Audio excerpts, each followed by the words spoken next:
On December 4th, Pam Bondi, Donald Trump's Attorney General for the United States, issued a memo to federal law enforcement directing them how to implement his national security presidential memo number 7.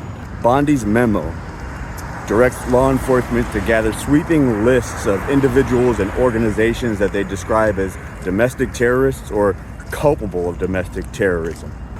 This memo goes beyond just identifying people who might be guilty of violent crimes and includes people who they describe as to blame for the violence. And who, you might ask, are they describing as those to blame for this violence? People who are anti-fascists, anti-capitalist, anti-American, people who they say hold extreme views on immigration, on gender ideology, or people who have opposition to the traditional family, traditional role of religion, and traditional morality. Now let me say 3 things about this. Number 1, this country has always involved brutal, horrific political repression. Attack dogs, fire hoses, and prison for civil rights activists, along with lynch mob beatings and brutality overseen by law enforcement. The COINTEL program, which targeted for disruption and destruction revolutionary organizations like the Black Panther Party, and included the assassination of revolutionary leaders like Fred Hampton.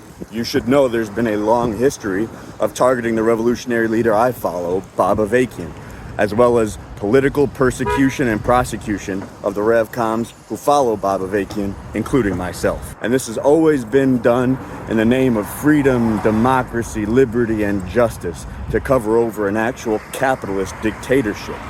But this Bondi memo is a leap beyond even that, dropping the mask and enabling Trump to paint all his political opponents with the broad brush of thought crimes and target them with all government efforts to disrupt and destroy any opposition to implementing his fascist program.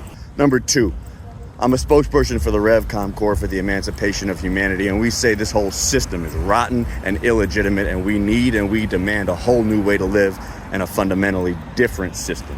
In the Constitution for the New World that we're fighting for, authored by Bob Avakian, this new society would not only allow, but it would be required to provide the means for people to express all kinds of views that are anti-socialist, anti-communist, to allow people to express views that espouse the merits of the capitalist system and traditional values, all the way up to and even including advocating for the overthrow of the new society.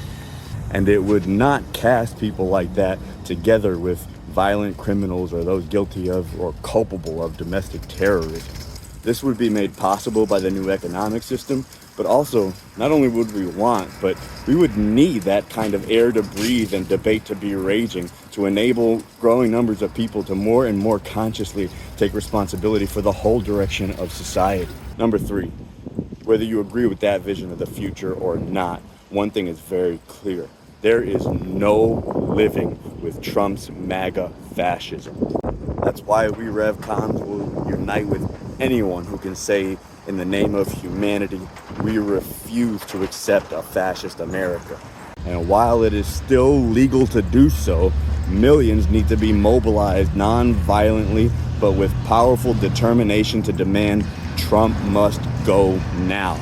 Trump is not just a bad dream that we can all wake up from after he loses the next election. He is moving quickly to close in and close out all the space to fight for any kind of decent future. So to learn more about how to unite together in driving out this fascist regime, go to refusefascism.com. And to learn more about the revolution that I'm part of, follow @Bob Avakian official on social media and Substack, and go to revcom.us to learn more about the Revcom Corps for the Emancipation of Humanity.